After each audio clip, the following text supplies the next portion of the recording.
Olá, seres vivos. A mente humana é muito fácil de ser enganada.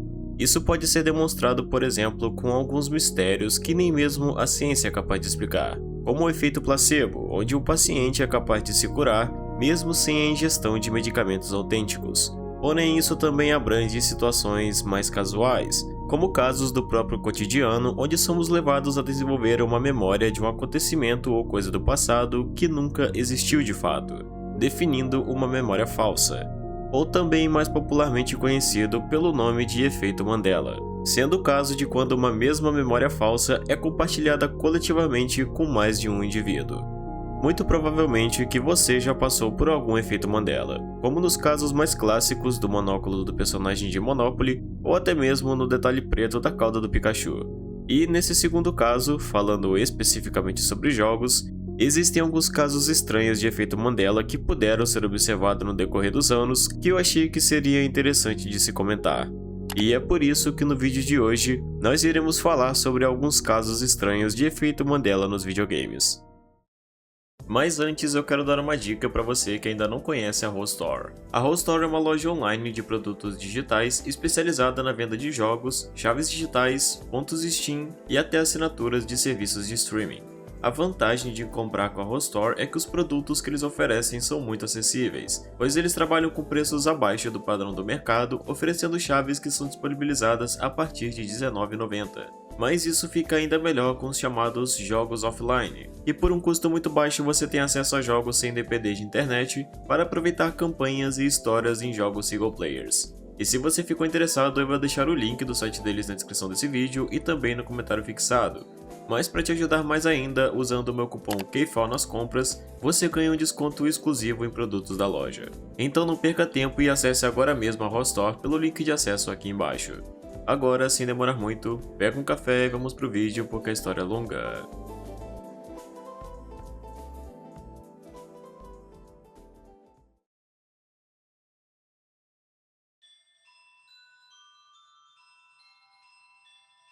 Como foi brevemente explicado na introdução, efeito Mandela é um fenômeno psicológico definido por uma memória falsa acerca de algum tema que é compartilhado coletivamente por indivíduos. É inegavelmente desconfortável a sensação de ser confrontado com a verdade de uma memória falsa que você sempre defendeu ser real, pois é como se nesse momento aquilo tivesse sido roubado de você e desaparecido, como se fosse uma lembrança de um universo paralelo que não lhe pertence. Recentemente eu fui confrontado com esse exato sentimento ao me deparar com uma memória falsa relacionada ao desenho do Bob Esponja. Esse desenho, na verdade, é infestado de episódios relacionados a efeito Mandela. Porém, um que me deixou profundamente intrigado não está relacionado com um episódio, mas sim com um filme de 2004 simplesmente chamado Bob Esponja, o filme. Sendo que no final da trama, quando está prestes a derrotar o Plankton, o Bob Esponja começa a cantar a clássica música Goofy Goober Rock, se transformando em um astro musical que posteriormente inicia um solo tocando uma guitarra elétrica branca. Bem, pelo menos essa era a memória que muitos tinham, pois na verdade o instrumento que ele segura não é uma guitarra elétrica branca, mas sim uma guitarra elétrica em formato de amendoim. Isso realmente me deixou assustado, até porque mesmo sendo um filme até bem antigo, eu cheguei a reassisti-lo há pouco menos de um ano atrás, então eu jurava que era uma guitarra branca que ele segurava, mas eu estava profundamente enganado. Eu posso até me aprofundar mais nisso comentando sobre alguns casos de efeito Mandela em Bob Esponja em um outro vídeo. Mas como vamos falar sobre jogos, por enquanto esse tema fica de lado. E para começar, eu quero voltar um pouco no tempo e falar sobre Mario, especificamente sobre Super Mario Bros. De 1985, que sem dúvidas é um título que dispensa a necessidade de apresentações por estar entre um dos maiores clássicos da história dos videogames. Esse jogo é lembrado por muitas razões, e uma delas, que é bem característica da gameplay que até se tornou um meme memorável na cultura gamer, é a clássica frase pronunciada pelo Toad após o Mario derrotar o Bowser pela primeira vez. Frase que define o sentimento de frustração no jogador ao descobrir que, na verdade, a princesa está em outro castelo. Uma piada que equilibra desapontamento e humor de uma forma bem criativa. Muito possivelmente que, mesmo não sendo da época do NES, você ainda teve algum contato com esse jogo por meio de vídeos ou outros meios e se lembra dessa parte do jogo. No entanto, mesmo sendo uma piada muito referenciada, se eu te perguntar qual é exatamente a frase mencionada por Toad nessa parte, muito provavelmente que você errará a resposta, pois muitos jogadores compartilham de uma memória falsa com relação a essa fala do personagem. A frase é originalmente em inglês, porém, traduzindo ela para o nosso idioma, qual dessas opções você defenderia ser a correta? Desculpe, Mario, mas a princesa está em outro castelo. Ou, obrigado, Mario, mas sua princesa está em outro castelo. Bem, se você respondeu que é a primeira opção, sinto lhe dizer, mas você está enganado. Todavia, se você respondeu que é a segunda opção, lamento dizer, mas você também está enganado, pois a frase verdadeira é: obrigado, Mario, mas nossa princesa está em outro castelo. Se não ficou muito claro, a diferença entre as frases está na afirmação do Toad em dizer nossa princesa ao invés de sua princesa, como geralmente muitos se lembram ser a forma real. Contudo, muitos outros, como eu, por exemplo, têm essa memória falsa que se atribui à noção de que o personagem pronunciaria um lamento falando: desculpe, Mario, mas a princesa está em outro castelo. Essa ideia pode ser explicada por um fator lógico, já que sabendo que a princesa está em outro lugar, faria mais sentido o Toad iniciar a frase com um lamento para reforçar o sentimento de frustração na fala, o que, como sabemos agora, no final não passa de uma memória falsa.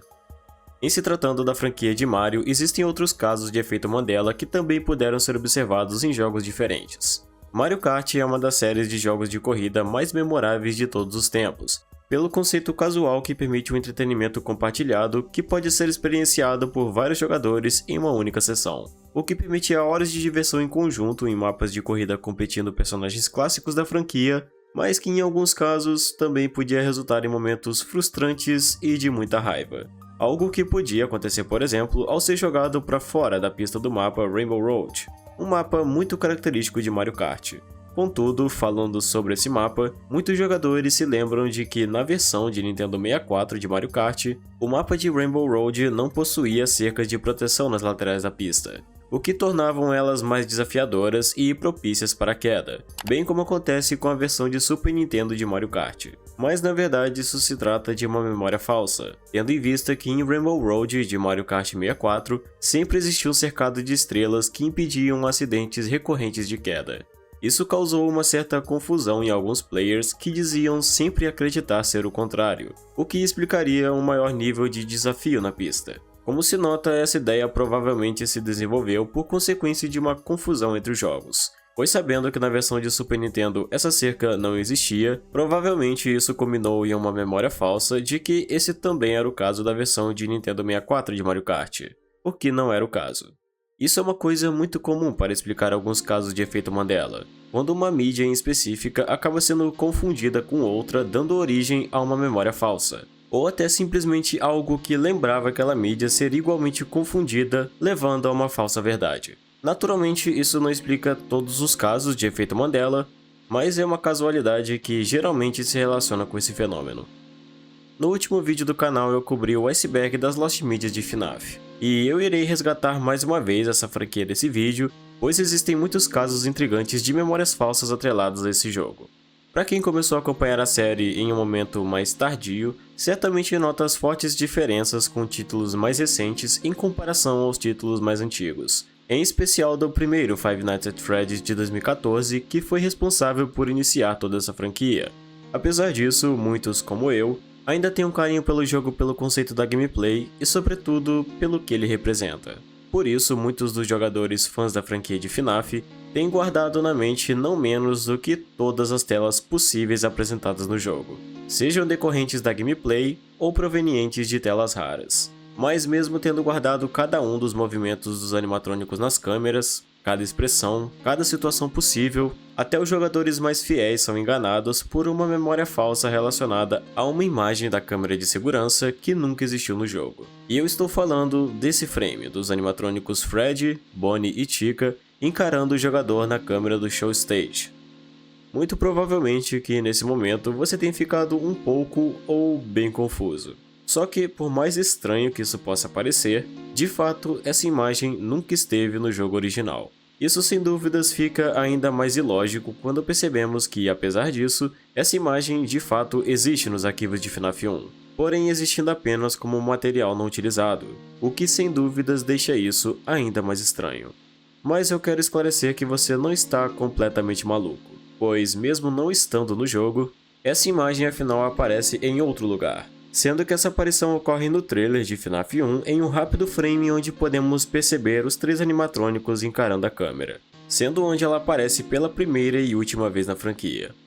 Contudo, mesmo com essa resposta, ela ainda parece insuficiente para sustentar a afirmação de que a imagem nunca esteve no jogo. Parece que de alguma forma essa imagem esteve ligada a algo a mais do que simplesmente uma breve aparição em um trailer.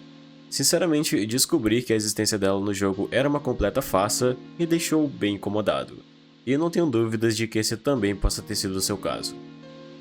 Porém, em se tratando de FNAF, esse não é um caso isolado que pode causar uma confusão mental. Afinal, como eu disse antes, isso se expande para casos ainda mais estranhos de memórias falsas. Por isso, agora vamos passar para FNAF 2, que é um jogo que compartilha de mais de um caso de efeito Mandela entre os jogadores.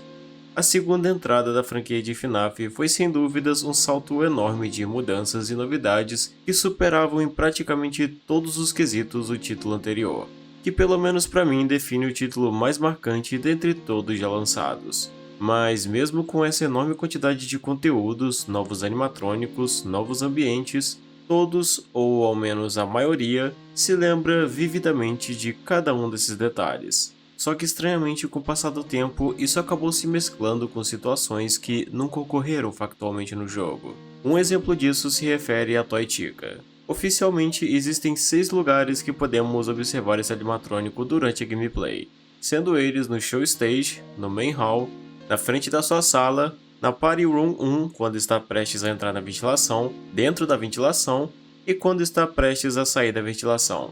No entanto, mesmo sabendo que suas aparições se limitam apenas a essas imagens, existe uma parcela de jogadores que dizem se lembrar da Toy Chica aparecendo na Party Room 4. Porém, a verdade é que isso nunca esteve no jogo. Pelo menos não oficialmente, já que a imagem dela na Party Room 4 é de fato uma imagem existente como material não utilizado nos arquivos do jogo, mas se limitando unicamente a essa situação. Sendo que, ao contrário de FNAF 1, essa imagem nunca apareceu em nenhum outro lugar ou mídia oficial de Five Nights at Freddy's, o que leva a ser uma memória completamente falsa. Em se tratando desse jogo, esse tipo de situação não se limita apenas ao Toy Chica, pois isso também define outros animatrônicos do jogo, especificamente o Withered Bonnie e o Withered Chica. Ambos os personagens também são igualmente lembrados pelos possíveis caminhos seguidos por eles durante a gameplay, mas apesar de não seguirem caminhos iguais por entre a pizzaria, o desfecho de ambos acaba igual ao de todos os outros, aí de encontro à sala principal onde se encontra o jogador. E apesar de no caso do Withered Bonnie ele também poder seguir o caminho do corredor para chegar até você, ao contrário da Withered Chica, ambos compartilham de um mesmo segmento que podem usar como caminho até o vigia, sendo o caminho da ventilação, onde podem aparecer nas câmeras momentos antes de entrar na sala. Contudo, mesmo sabendo que isso realmente acontece no jogo, alguns jogadores resgataram uma memória compartilhada afirmando que, em um certo momento, era possível ver ambos os animatrônicos pelo duto da ventilação ao lado de fora da sala usando as luzes laterais. Da mesma forma que acontece com a Toy Chica, o Toy Bonnie ou o Balloon Boy, por exemplo. Houve até mesmo uma reconstrução mostrando como seriam essas aparições no jogo. E eu devo admitir que depois de olhar elas, eu fiquei um pouco inclinado em acreditar ter sido algo que já vi em algum momento. O que é algo completamente lógico, pois isso nunca existiu no jogo oficialmente. Tanto que a imagem apresentada é apenas uma recriação para representar essa memória, tendo em vista que ela não está relacionada com algum material que realmente está presente nos arquivos de FNAF 2. Ou seja, isso nunca existiu em nenhum momento. E para finalizar esse assunto de memórias falsas atreladas a FNAF, existe um caso curioso que eu acho talvez não ser completamente certo chamar de efeito Mandela, mas sim de uma confusão gerada pelos jogadores. É lógico pensar que mesmo com o sucesso estrondoso que foi FNAF 1, ainda no lançamento desse jogo não houve tempo suficiente para que seu criador se consolidasse como uma figura tão popular na comunidade. Naturalmente, isso não impediu os jogadores de saberem que o nome Scott Cawthon estava diretamente ligado ao jogo como sendo o real responsável pela criação de FNAF. Mas mesmo sabendo disso, durante algum tempo alguns jogadores se mantiveram incertos quanto à real pessoa que esse nome se relacionava.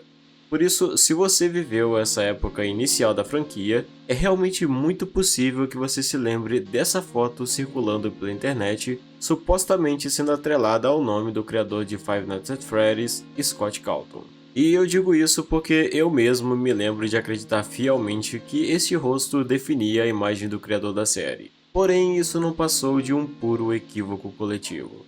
O homem da imagem realmente se chama Scott Cawthon. Porém, mais especificamente, Christopher Scott Cawthon, um professor de antropologia formado nos Estados Unidos que nada tem a ver com o desenvolvedor de FNAF.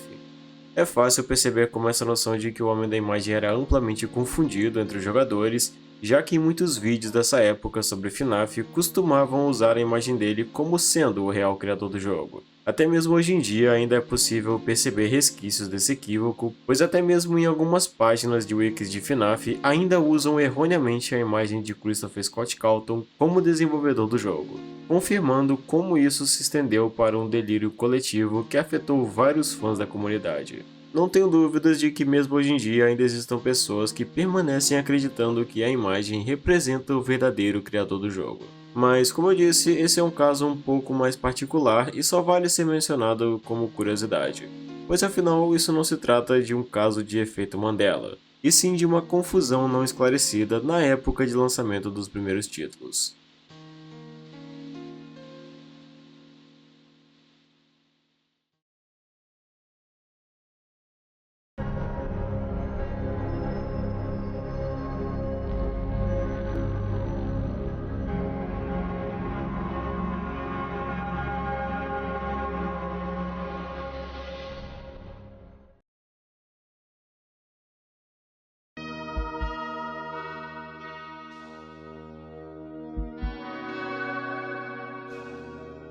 Minecraft, apesar de puramente se definir como um jogo infantil feito para desenvolver a criatividade do jogador, também é um jogo com muitos segredos e mistérios. Isso é fácil de se entender quando levamos em conta o longo período de existência do jogo, que já define um projeto existente há 17 anos desde seu lançamento oficial, o que explica a construção de uma comunidade imensurável de jogadores que foram cada vez mais se juntando para fazer parte da história desse jogo. Por isso, pelo longo tempo de existência de Minecraft, muitos dos temas comentados sobre esse jogo se limitaram apenas a criações de sua própria comunidade. Então, em muitos casos, acaba sendo incorreto atribuir alguns boatos ou propriamente lendas como temas para explicar um efeito Mandela. Vou dar alguns exemplos práticos para que isso fique mais claro. Antigamente, era muito comum jogadores afirmarem que, na mineração, diamantes podiam ser encontrados muito mais facilmente em regiões próximas de lava, ou até mesmo que cana-de-açúcar crescia mais rapidamente quando plantado em blocos de areia do que em blocos de terra. Afirmações como essa não tinham qualquer base verídica para serem definidas como verdades no jogo, sendo que muitos desses boatos surgiram principalmente através de youtubers de Minecraft da época que davam origem a essas informações que não eram verdadeiras. Isso não significa que um jogador que se lembra disso passou por um efeito Mandela, mas sim que foi vítima de um boato popular que não tinha ligação com um fato do jogo. Porém, alheio a isso, existe um caso válido de ser mencionado que autenticamente define um caso de efeito Mandela. A Jukebox foi uma adição feita na versão Alpha 1.0.14 do Minecraft Java, e consiste em um bloco musical que pode ser construído para tocar discos, que por sua vez não podem ser construídos, mas podem ser desbloqueados por alguns meios. Referente a este bloco em específico, jogadores diferentes da comunidade de Minecraft relataram sempre acreditar que, ao chegar ao fim de uma música, o disco usado na Jukebox era imediatamente dropado do bloco e caía no chão, uma adição que nunca foi realmente feita na edição Java de Minecraft. Apesar de que, mais uma vez, esse é um caso em que eu mesmo me lembrava disso acontecendo em algum momento quando joguei no passado. Bem, esse caso em específico pode gerar um certo debate entre alguns jogadores, pois muitos defendem que isso realmente já esteve no jogo em algum momento, como em versões mais antigas do Java Edition e mais principalmente na Legacy Console Edition, das versões de Xbox 360 e PlayStation 3, ou também na Pocket Edition, sendo dito que o disco era dropado da Jukebox antigamente por consequência de um bug que foi posteriormente corrigido. Mas contrariando essas afirmações, A verdade é que não existe nenhum registro oficial no histórico de versões de Minecraft que apontam para esse funcionamento da Jackbox em algum momento.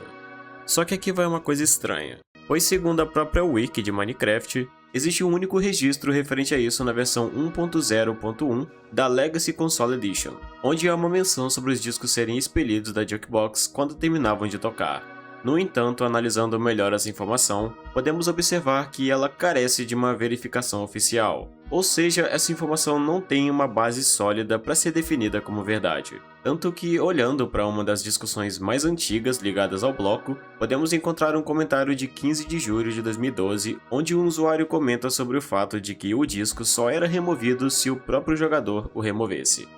Eu pesquisei bastante para tentar encontrar alguma comprovação que mostrasse o contrário. No entanto, todos os registros apontam que, de fato, isso nunca esteve no jogo, apesar da memória de muitos argumentarem o contrário. Pokémon é um dos jogos mais lembrados quando se fala em efeito Mandela, pois como foi mencionado no começo do vídeo, o detalhe preto da cauda do Pikachu até hoje é algo que incomoda uma gigantesca parcela de pessoas que sempre acreditaram existir no personagem. Contudo, ainda existem outros casos bizarros que se dizem válidos de ser comentados. Eu sinceramente nunca fui um jogador tão assíduo de Pokémon, apesar de já ter tido breves experiências com alguns dos jogos da franquia. No entanto, existem jogadores mais dedicados que já gastaram não menos do que centenas de horas nos diferentes títulos de Pokémon, e para estes, cada característica que se relaciona com nomes, propriedades ou evoluções são assuntos que estão bem frescos em suas memórias. Outro exemplo disso são os tipos de Pokémon, que também são bem conhecidos, como os tipo água, inseto, elétrico, voador ou psíquico, por exemplo, que em praticamente 100% dos casos, os jogadores são capazes de definir com precisão qual o tipo de um determinado Pokémon. Porém, esse pode não ser o caso de precisamente todos eles, pois existe um Pokémon que muitos se enganam ao atribuir o tipo incorreto para ele, apesar de sempre terem acreditado que ele era desse tipo. Esse Pokémon é o Psyduck. Se eu te perguntar qual é o tipo ou os tipos desse Pokémon, muito provavelmente que você responderá que ele é do tipo água e psíquico. Mas a verdade é que o Psyduck é unicamente um Pokémon do tipo água, sendo que em nenhum momento ele chegou a ser do tipo psíquico. O que não se limita apenas a ele, como também abrange sua evolução, o Golduck, que igualmente se limita apenas ao tipo água. Essa é uma informação que na mente de muitos entrará como uma interferência nebulosa, já que provavelmente se trata de uma memória que sempre esteve em sua mente. No entanto, é fácil compreender o motivo desse pensamento que se tem sobre ele. Afinal, o Psyduck é um Pokémon que possui ataques psíquicos e que, em alguns casos, são provenientes de uma dor de cabeça que ele tem que se torna a fonte de alguns de seus poderes. Acontece que isso se limita a uma contradição do próprio jogo, que inexplicavelmente atribuiu esses ataques ao Pokémon, mas nunca o classificou oficialmente como psíquico, o que é naturalmente incoerente e explica a razão de muitos pensarem isso. Existe outro caso que também se mostra curioso, mas que, diferente do Psyduck, não se refere ao tipo do Pokémon, mas sim do seu próprio nome. Acredito que, em se tratando das criaturas da primeira até pelo menos a quinta geração de Pokémons, temos exemplares que são bem difundidos na internet, sendo amplamente conhecidos pelas pessoas. Naturalmente, fãs mais assíduos da franquia sabem muito mais do que isso, mas em termos casuais, acredito que seja uma boa média. Mas para falar desse caso não precisaremos ir tão longe, afinal isso se refere a um Pokémon pertencente à primeira geração de Pokémons, sendo que eu estou falando deste Pokémon, que você conhece muito bem e sabe o seu nome. Mas até hoje muitos se confundem ao atribuir o nome dele, acreditando se escrever Onix com Y, quando na verdade a escrita correta para o nome dele sempre foi Onix com I. Mas mesmo sabendo ser a forma correta, muitos apontam se lembrarem como sendo o contrário, afirmando terem a memória clara de que se escrevia com Y, quando nunca foi verdadeiramente o caso. Sinceramente, esse caso é até bem irrelevante comparado ao que vou comentar agora, porque apesar de estarmos falando sobre efeito Mandela, existe um caso ocorrido há alguns anos que se iniciou com o que parecia ser apenas mais uma memória falsa, mas posteriormente definiu um ocorrido que parecia ir além disso. É bem comum que a fanbase de um jogo tenha tanta afinidade por ele que acaba criando seus próprios conceitos baseados em sua história. As fangames de FNAF são um exemplo disso, mas em Pokémon isso também acontece com criações da comunidade que proporcionam conceitos originais que nunca foram vistos na franquia. Tanto que existe até um subreddit chamado Fakemon que se dedica exclusivamente a isso. Essa história bizarra, no entanto, teve sua origem a partir de um lugar mais nebuloso. o 4chan.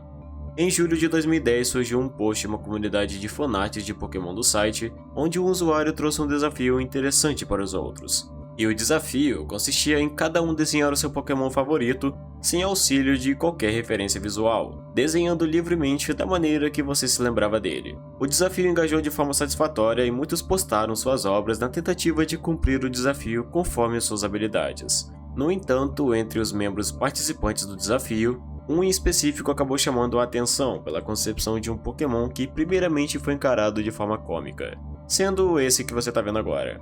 Apesar do rascunho amador não permitir um entendimento tão detalhado, se nota no desenho que parece ser um tipo de sapo azul com garras, alguns detalhes amarelos e uma espiral também amarela circulando sua barriga. Porém, apesar disso, o desenho não apresentava a concepção de qualquer Pokémon que realmente tenha existido. O que também, muito pelo teor cômico tido por ele, foi recebido com humor e muitas risadas. Mas quando perguntado ao OP sobre o que se tratava esse rabisco, ele respondeu que era um Pokémon chamado Tentaquill. Esse nome talvez cause uma confusão em quem escuta por talvez soar um tanto familiar, mas o motivo disso se deve por Tentaquill ser uma mistura dos nomes de dois Pokémons existentes, o Tentacool e o Cyndaquil. Esse é um detalhe importante de se entender para compreender esse caso, pois ambos os Pokémons cujo nome se baseia são respectivamente pertencentes à primeira e segunda geração de Pokémons. Depois que o Tentaquill apareceu pela primeira vez, ele acabou se tornando um meme recorrente na internet. Um conceito que acabou sendo bem referenciado, que rapidamente se tornou algo muito maior do que simplesmente um rabisco aleatório. Mas agora você deve estar se perguntando, onde está o efeito Mandela afinal de contas? Muito bem, agora as coisas vão começar a fazer sentido. Acontece que Pokémon Gold and Silver teve uma beta exibida num evento chamado Space World em 1997, onde foi apresentada uma versão muito diferente do que foi lançado mais tarde, sendo curta e com muitos elementos que nunca foram apresentados na versão final. As respostas quanto a esse material perdido só puderam ser esclarecidos muito tempo depois, no ano de 2018, 8 anos depois do surgimento da história do Tentaquill na internet. E é aqui que essa história fica bizarra, pois nesse ano, a demo de Pokémon Gold and Silver foi finalmente lançada online, permitindo acesso a todo o material anteriormente cortado do jogo. A questão é que além de todo o material único que incluíam arquivos de música e recursos raros, também estava presente uma boa parcela de Pokémons nunca vistos até então. E o mais bizarro de tudo isso foi observado justamente entre esses Pokémons descartados, porque depois de uma exploração aprofundada, os jogadores encontraram um sprite muito semelhante ao que foi apresentado como sendo o Tentaquill 8 anos antes. O maior problema disso, evidentemente, é que, sendo isso verdade, não haveria explicação lógica para o OP que postou o desenho no 4chan ter se lembrado de algo que nunca apareceu publicamente, tendo em vista que isso se limitou a um material restrito que apenas pessoas que trabalharam no jogo poderiam ter algum acesso, sendo que nem mesmo aqueles que jogaram a demo em 97, que era limitada apenas à região do Japão, também não tiveram acesso a esse conteúdo que eram protegidos no código do jogo. Então, como é possível que a pessoa do post tenha tido uma lembrança relacionada a algo que nunca existiu publicamente? Naturalmente, isso levantou muitas discussões que reacendeu o meme antigo que já havia sido esquecido, como um novo caso de mistério que intrigou muitos usuários.